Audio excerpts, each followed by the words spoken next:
Penderitaan itu cirinya 4. Yang pertama, pengalaman ketidaknyamanan, ketidakenaan. Jadi kapanpun rasa tidak enak itu hadir, biasanya kita merasa menderita oleh apapun. Sehingga ciri kedua itu perception of harm or threat of harm.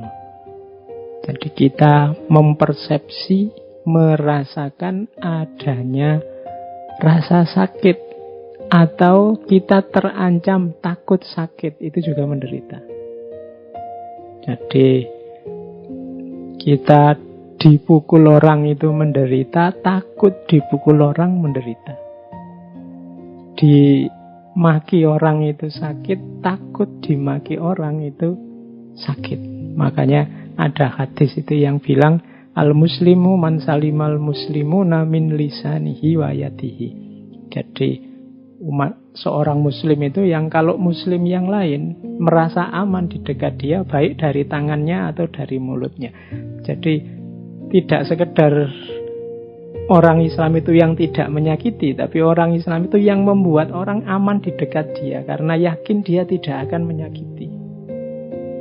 Jadi kalau kita dekat-dekat seorang muslim yang sejati, kita merasa nyaman bahwa pasti dia tidak akan menyakiti kita, baik lewat tangan kita atau melalui mulutnya.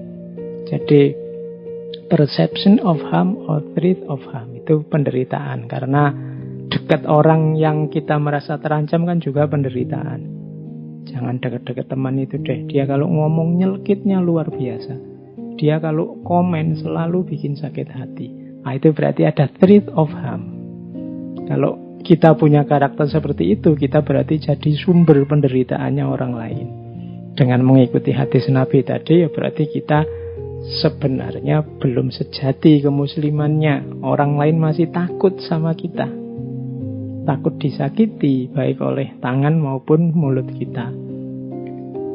Yang ketiga, penderitaan itu ya bisa physical or mental. Kalau ini mudah dipahami ya. Jadi sakit fisik atau sakit mental. Dari kata-kata itu biasanya sakit mental. Kita sakit hati, kita susah, sedih, sumpek, itu sakit mental. Kalau sakit fisik ya fisik kita yang tersakiti. Sama-sama penderitaan. Kemudian ada degrees of intensity, ada level kedalaman yang beda-beda. Jadi ada orang itu mungkin cobaan hidupnya berat sekali, tapi dia masih bisa tertawa menikmati hidupnya. Tapi ada yang cuma dapat ujian kecil saja, seolah-olah dunianya runtuh. Itu degrees of intensity. Penderitaan itu dicerna orang, intensitasnya beda-beda.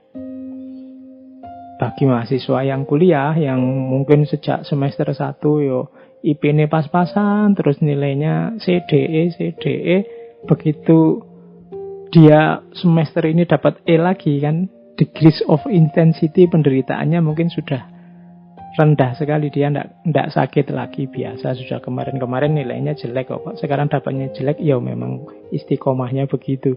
Tapi bagi yang sebelumnya nilainya bagus terus, sekali dia dapat nilai jelek, wow, itu rasanya dunia kayak kiamat.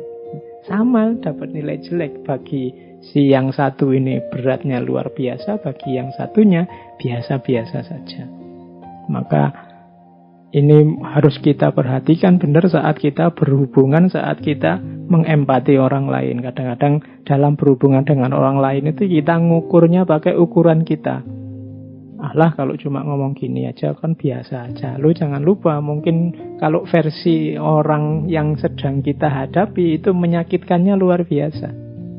Meskipun menurutmu, ini kan cuma guyon saja, dan seterusnya, yang semacam itu. Jadi itu degrees of intensity.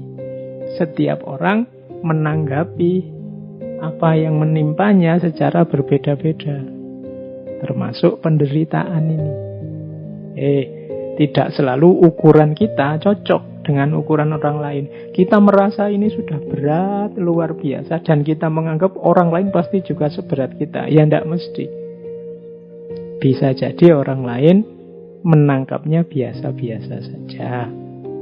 Oke, jadi itu pemahaman awal kita tentang penderitaan. Hidup ini memang banyak penderitaan, tapi jangan lupa ada orang yang, kalau bahasanya anak-anak muda hari ini, orang-orang yang agak lebay tentang penderitaan hidupnya, sehingga mengalami delusi. Kalau ini teori psikologi ini. Jadi di dunia psikologi dikenal ada orang-orang yang mispersepsi tentang penderitaan hidupnya. Ada yang namanya delusi hipokondris, ada namanya delusi nihilistis. Delusi yang pertama ini ciri orang yang mungkin bahasa kita negative thinking. Dia selalu merasa diriku ini selalu menderita. Aku ini kok susah terus. Aku ini kok sakit terus. Tidak ada senengnya hidupku. Itu secara psikologi juga disebut delusi. Delusi itu berarti semacam tertipu. Dia memahami dirinya, mispersepsi tentang dirinya. Apa iya sih hidup kita ini 100% isinya susah terus, menderita terus, kecewa terus, cemas terus? Kan enggak. Masih banyak hal yang bisa disyukuri. Tapi orang-orang yang kena delusi ini merasa bahwa hidupku selalu menderita. Sejak aku kecil sampai sebesar ini, tidak pernah sekalipun aku bahagia. Nah, itu jenis delusi.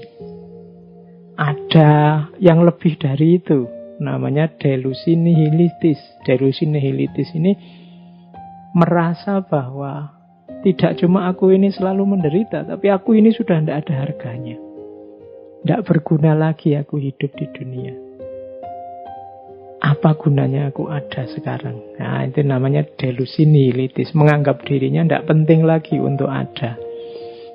Untuk yang mengalami yang kedua ini hati-hati.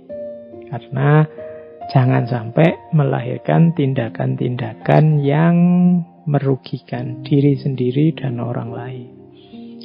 Jadi penderitaan ya kita akui, hidup ini memang banyak sekali hal-hal yang membuat kita menderita dalam tanda petik, tapi ya jangan berlebihan.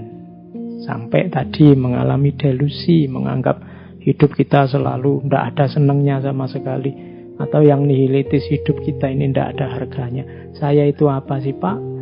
Sekarang kan banyak itu. Apa sih aku ini? Aku ini kan kayak remah-remah rengginang di... Nah, itu hari ini kan banyak istilah itu. Ya tidak apa-apa untuk guyon. Tapi ya jangan sampai beneran kita merasa bahwa hidup ini tidak ada harganya. Allah mengizinkan kita, menakdirkan kita bisa hidup, eksis hari ini di muka bumi. Pasti ada tujuan, ada nilai, ada harganya. Tidak ada orang yang sama sekali tidak ada harganya. Mungkin kita menyebut ada lupa orang-orang yang jadi sampah masyarakat. Ya, itu hanya salah kelola saja, baik dirinya maupun masyarakatnya, sehingga akhirnya dia tercampak. Kita sebut sampah masyarakat. Itu pun ada harganya. Kapan-kapan kita membahas itu tentang dunia sosial orang-orang yang dianggap tidak berharga. Tapi jangan sampai kita merasa diri kita sendiri sama sekali tidak ada harganya. Berarti kita mengalami delusi nihilitis.